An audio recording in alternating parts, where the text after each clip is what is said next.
அருப்புக்கோட்டை தேர்தல் பிரச்சாரத்தின் போது பாஜக வேட்பாளர் ராதிகா சரத்குமார், அமைச்சர் KKSSR ராமச்சந்திரன், காங்கிரஸ் வேட்பாளர் மாணிக்கம் தாக்கூர் ஆகியோர் நேருக்கு நேர் சந்தித்து நலம் விசாரித்து வாழ்த்துக்களை பரிமாறிக்கொண்டனர். பரபரப்பான இறுதிக்கட்ட பிரச்சாரம் நடந்து வரும் சூழ்நிலையில் விருதுநகர் பாராளுமன்ற தொகுதியில் போட்டியிடும் பாஜக வேட்பாளர் ராதிகா சரத்குமாருக்கு ஆதரவாக அருப்புக்கோட்டை பாவடித்தோப்பு பகுதியில் இருசக்கர வாகன பேரணி நடைபெற்றது. இந்த பேரணியை துவக்கி வைக்க ராதிகா சரத்குமார் அருப்புக்கோட்டை வந்திருந்தார்.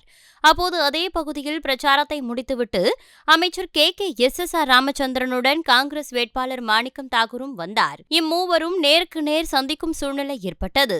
ஆரோக்கியமான இந்த நல்ல சூழ்நிலையை பயன்படுத்தி ராதிகா சரத்குமாரிடம் நலம் விசாரித்தனர். அதேபோல ராதிகா சரத்குமாரும் அமைச்சர் மற்றும் வேட்பாளரிடம் பரஸ்பரம் நலம் விசாரித்தார். இறுதிக்கட்ட பிரச்சார பரபரப்பிலும் இரு கட்சியினரும் பரஸ்பரம் நலம் விசாரித்து ஆரோக்கியமான அரசியல் சூழ்நிலைக்கு அடித்தளமிட்டுள்ளதாக தொண்டர்கள் மகிழ்ச்சி தெரிவித்துள்ளனர்.